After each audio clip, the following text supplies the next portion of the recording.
Breaking news from a Russian court in Moscow. American basketball star Brittney Griner has pleaded guilty to drug charges. Griner was detained at Moscow's airport. This was 5 months ago when security officials found cannabis oil in her luggage.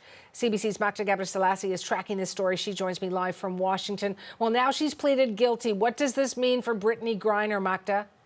Yeah, well, this just happened. This was the second hearing of her trial. And so we're going to be following the reaction and see what happens now that she has pleaded guilty. She still needs to put together a formal statement.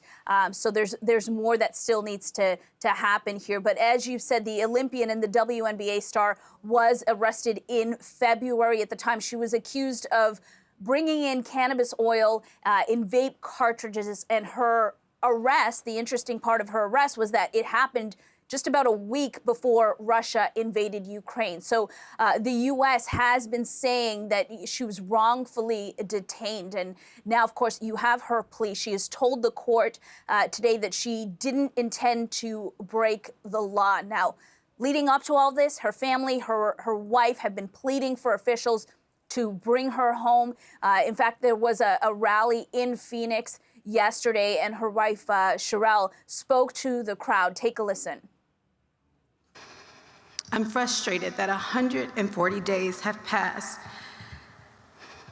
since my wife has been able to speak to me, to our family, and to her friends.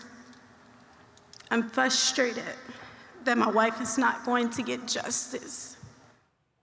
Now, she actually spoke to President Joe Biden and Vice President Kamala Harris yesterday.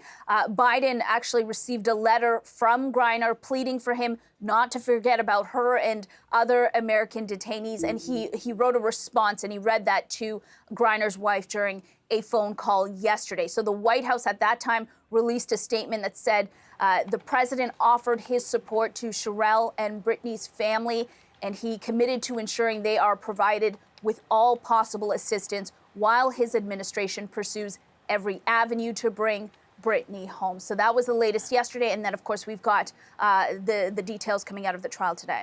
And I also want to ask you about if you're hearing anything from Russian officials and perhaps the pressure from the U.S. Yeah, so the Kremlin has maintained that her arrest and her trial was not political, that this was about the alleged drug possession. They've been saying that all along. And Russia's deputy foreign minister actually criticized the publicity around this case and the response from the White House just yesterday, saying it really wasn't helping matters, and suggesting that a prisoner swap would be difficult, because that's been something that's been swirling around, the possibility of a prisoner swap. But the thing is, although he has said that would be difficult, we have actually seen a prisoner swap happen between the U.S. and Russia just recently.